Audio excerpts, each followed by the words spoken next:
कुछ लोग कच्चे साधु होते हैं, कच्चे चेला होते हैं। अच्छा, ये कच्चा चेला क्या है? घर में भाई खटपट, सो चल बाबा के मटपट। घर में घरवाली से लड़ाई हो गई लुगाई से, बोले चलो अब तो हम बाबा बनेंगे, भाड़ में गया, गुरुजी के पास रहेंगे। कुछ ऐसे भी बाबा होते हैं। और जहां रेलवे स्टेशन तक पहुंचे, सोई पप्पू नाती की याद आ गई, अरे भैया लड़ाई तो होती रहती है, हम अगर बाबा बन जाएंगे तो पप्पू बेचारा रो रो के मर जाएगा। सोई वापस आके फिर बैठ जाते, बोले भाड़ में गया। एक आदमी हमें खबर है, याद है, एक जने अपनी घरवाली से लड़के मरने जा रहे थे, मरने। तो हमने देखा हाथ में वो टिफिन लिए। तो हमने पूछा कि हमने कहा टिफिन में क्या है? बोले रोटी है। तो हम कहा जा कहाँ रहे हो? बोले मरने जा रहे हैं। तो हम कहा रोटी क्यों लिए? बोले बा रेलवे से मरेंगे, रेल से ट्रेन से कट के मरेंगे। तो हम कहा ट्रेन से कट के तो मरोगे, मरना है ये तो रोटी क्यों ले जा रहे? बोले बा मान लो ट्रेन लेट हो गई तो क्या भूखे मरेंगे? उनका तो बहुत, तो फिर तो ठीक है। हम कहा ठीक है। बताओ, ऐसे ऐसे लोग भी विचित्र होते। एक और हमें बहन जी की कहानी याद है, अब याद आ गई तो तुम्हें सुना दे। एक और थी बहन जी, पति से इतना लड़ती, रोज लड़ती, और लड़ते ही लड़ते कहने लगती हम तो मर जाएंगे। एक दिन उनके घर पे हम मेहमान बन के गए और हमारे ही सामने लड़ाई हो गई, भयंकर लड़ाई हुई, इतनी लड़ाई हुई, अब तो हम मर जाएंगे, बाहर में गया, कुआं में गिर जाएंगे।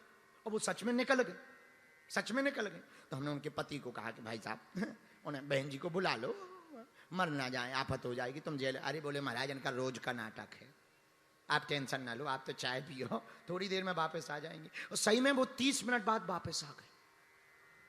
तो हमने अब उनसे ही पूछा, हम कहा बहन जी तुम तो मरने गई थी, वापस लौट के क्यों आ गई? बोले गुरुजी जिस कुआं में हमें मरना था उसमें सांप था। हम कहा तो फिर ठीक है, हम कहा ठीक, बताओ अब जब मरना है फिर भी बताओ, कुआं में वो कह रही सांप था। अच्छा मरना ही है तो सांप से क्या तुम्हें डरना है? मरना तो तुम गई हो, सांप से क्या डरना? तो ऐसे ऐसे भी लोग होते हैं, विचित्र विचित्र टाइप के लोग होते हैं, बड़े विचित्र लोग होते हैं। उनसे हनुमान जी ही बचाएं। बोलो सीताराम। जोर से बोलो, और जोर से बोलो। हा। तो श्री ध्रुव जी महाराज क्या अद्भुत ज्ञानी, कुछ कच्चे चेला बनते, पर ये ध्रुव जी पक्के चेला है। कच्चे चेला, घर में भाई खटपट, सो चल बाबा के मटपट, गुरुजी ने काट दी चोटी, मांग खा बेटा रोटी। ये कच्ची साधना है। पक्की साधना क्या?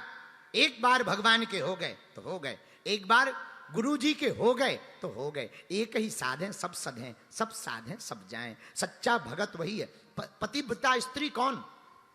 जो अपने पति को छोड़कर पर पुरुष का चिंतन भी ना करे, वो पतिव्रता स्त्री है। उसी प्रकार सच्चा भगत कौन? जो अपने आराध्य के अलावा किसी और का ध्यान भी ना करे।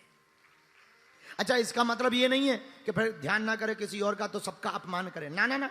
पूजा सबकी करो, प्रणाम सबको करो, वंदना सबकी करो। लोग हमारे पास आते, आप तो हनुमान भक्त हो, कृष्ण कथा भी करते, राम कथा भी करते, दुर्गा कथा भी करते, कैसे अपने आप को मैनेज कर पाते? मंदिरों में भी जाते, कैसे मैनेज कर पाते? हमने कहा बहुत सरल रास्ता निकाल रखा हमने। बोले क्या? हमने कहा हम जब भी किसी संत को प्रणाम करते हैं तो अपने गुरु के उनमें दर्शन करते हैं। प्रणाम उन्हें करते, पर उनको लगता कि ये हमें प्रणाम कर रहे हैं, पर सच तो ये है हम अपने गुरु को ही प्रणाम करते हैं।